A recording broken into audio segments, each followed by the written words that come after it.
sheet of metal and nail them fast. But as he stepped up, a gunshot cracked in the autumn air, which nearly cost him his footing. Steadying himself, Jake took off his glasses as if that would help him hear better. The fire came from either his nephew Zeb's place, which joined him a half-mile down the mountain on the northeast, or Ezra Banks's farm, which joined him on the southeast. 4 o'clock by the sun. He put his glasses back on. Ezra Banks was Jake's brother-in-law, married 48 years to his sister Hannah. Their oldest son, Zeb, was a quiet man whose lot in life was to live within sight of his father and near his 3 brothers, none of whom got along. Last night, in fact, Jake had heard Ezra and Zeb return from Big Cataloochee, arguing like a pair of sore-tailed cats. After a minute, another shot carried up the hollow. Grabbing his hammer, he moved the ladder enough to make it list to the right, then rock from side to side until he steadied it. He was about to descend when he heard 4 more reports. He raised fingers to count. 6 shots. 1, then silence about the space of a minute, then another, then 4 in slow but steady succession. These final 4 came from the same weapon. The fire seemed deliberately paced, like a man on the midway carefully trying to win a Cupid doll for his lady. The rung hurt his foot soles, so he shifted them on the ladder. Only noises of birds and breeze now.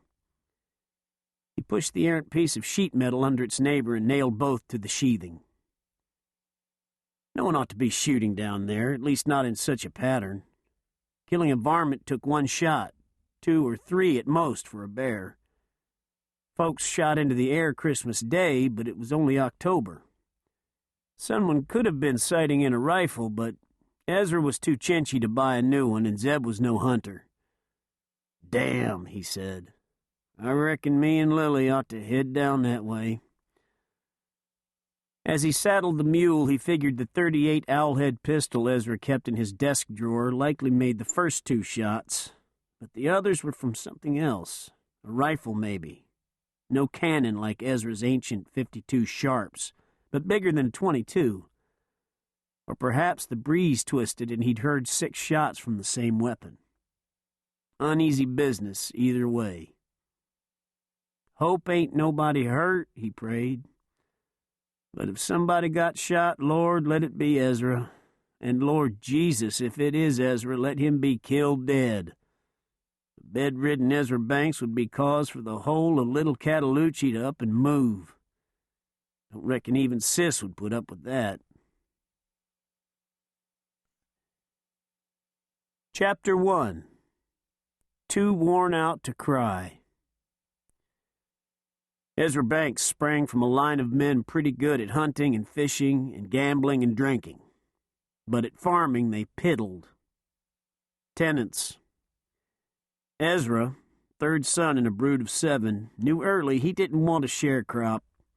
His father farmed 10 or 12 hard-scrabble acres near Spring Creek in Madison County, North Carolina. The land belonged to Bingham Wright, brother to Jonathan Wright, next county over in Cataloochee. Ezra's father, a bit too old to serve in the Confederate Army, had shown up just after the war started and leased Wright's poorest section. Some pasture was so steep a fella needed 2 breeds of cattle, one with short right legs to stand in one direction and pick the thistle-ridden grass, the other with short left legs to pick going the opposite way. On level ground they could lean against each other to sleep. In 1864, Ezra looked older than 14, lanky, a bit of beard already, and a badly bent nose. His father had broken it 3 years before when they moved to the right place. The old man was trying to fix a fence gate. He banged his thumb with the claw hammer and splintered its handle when he flung it at the barn in a rage. He ran to the back porch and yanked a piece from the middle of his wife's stovewood stack and started to whittle a new handle.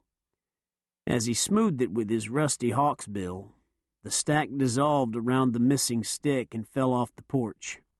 He yelled, "Get out here, woman, and pick up your goddamn firewood before it rains on it."